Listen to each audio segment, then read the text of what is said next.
Welcome to the 19th hole in Deere Run, and as you can tell, guys, this is the place to be this weekend. Concerts on the course going behind us. Thousands upon thousands of people are still here as they're listening to Counting Crows as we speak. Yeah, you're not going to want to miss out on the John Deere Classic this weekend. And guys, the music going on behind us is really just the cherry on top to some incredible golf that we saw out there this afternoon. Yeah, round 3 of the John Deere Classic had it all, from one of the golf's biggest names finally making the move to many hanging around the leaderboard at the JDC. That's well done. Let's get right to the action, and we'll check out our round 3 leader after 54 holes of golf, and it's Davis Thompson on 1. It's the 25-year-old with a great start. Thompson with the 24-footer for birdie.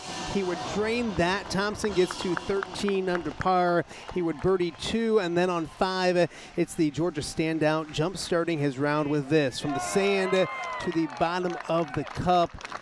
Big-time birdie gets him to 15 under. He had 5 birdies on the front. He would never stop after that. Davis Thompson with 9 birdies on the day on his way to a bogey-free round 362. He's your leader heading into Sunday at 21 under par.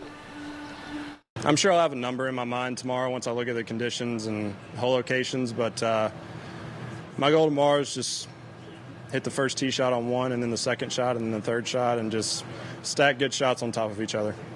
There's a lot of losers every week out here, and you can have great weeks and finish top 10, but at the end of the day, your goal is to win the golf tournament. And yeah, I mean, it's frustrating at times, but at the end of the day, this is what you work for, to put yourself in these positions. So we go from one Georgia Bulldog to another. Celia Palermo joining us now to kind of talk about Davis Thompson. Who is he? A young rising golfer out here in PGA. Yeah, absolutely. He's a 25-year-old University of Georgia product. He was once the world's #1 amateur player. He finished #2 on the PGA Tour University program in its inaugural year and went to the Korn Ferry Tour, which is where he earned his PGA Tour card. Some folks might remember him because he finished runner-up to John Rahm at the American Express just a season ago, and he's putting together a pretty nice season this year as well. He finished runner-up at the Myrtle Beach Classic and runner-up last week at the Rocket Mortgage Classic as well. Driver has traditionally been his strong suit, hasn't been as of late, but he's cleaned it up and he's now able to lean on that, and the stats support that. He's 6th in round 3 in strokes gained off the tee. So what are some things he needs to do? I'm going to use another Counting Crows reference. What's he need to do round here to continue to be successful? Well, you got to make putts, and the thing with him is he actually has a unique putting grip. He uses left-hand low, cross-handed, and when he was kind of going through some challenges with his putting, that's when he changed that grip style to get comfortable with it. He watched Jordan Spieth's putting highlights. Why not? Right? And so he actually uses a metronome app on his phone to get his tempo right in his putting stroke. So he's got a unique style. Calm, cool, collected, doesn't seem phased, but I think he's a little nervous. Yeah. All right, another guy that is up near the top of the leaderboard right now, headed into round 4, would be Eric Cole. He would be on the par 5 second on this shot here with a great second shot, finding the green and rolling it to within about 8 feet of the cup. Cole would miss the eagle putt, but the birdie would start off a big day. 6 birdies, an eagle on 17, and all adds up to a round 364. The 36-year-old heads into Sunday looking for his first career tour win, just a couple shots back at 19 under. Being close is, got its merits too. That means that you're doing a lot of things really well. That means that you're, putting yourself in that scenario. So, I kind of think about it as the more times you're in that scenario, the more likely you are to win. So the more the better. So just off the pace, one of our round 2 co-leaders, Aaron Rye.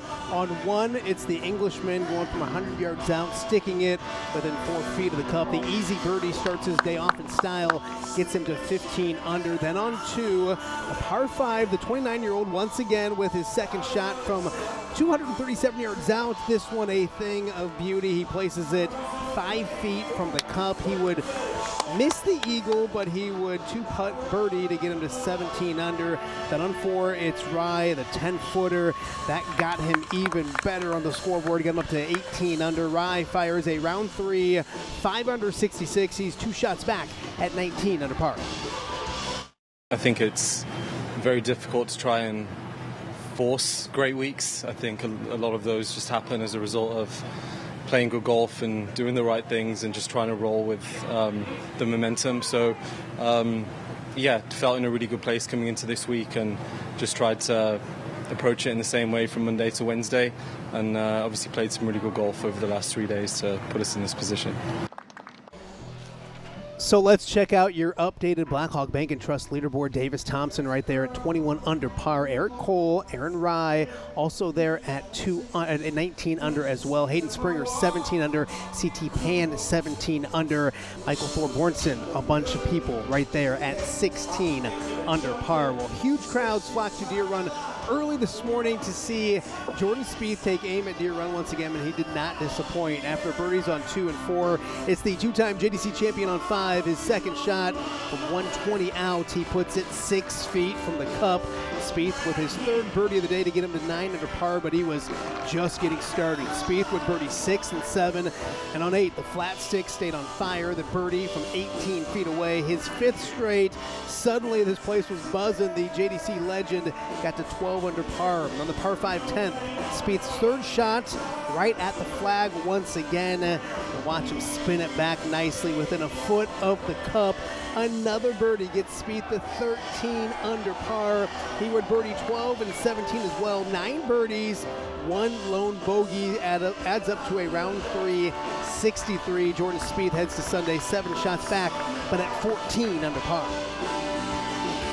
I've always started a little slow at this tournament, so it wasn't the plan. But once it happened, I wanted to kind of shoot one of these rounds yesterday and feel like you kind of are right in it. But then it's a race, and it was prime scoring conditions. We had quite a few front pins that were in bowls that you just really needed to make birdie on. And sometimes that's the hardest part, is the shot almost seems too easy because we're not used to it. But luckily I capitalized on those and made a couple putts.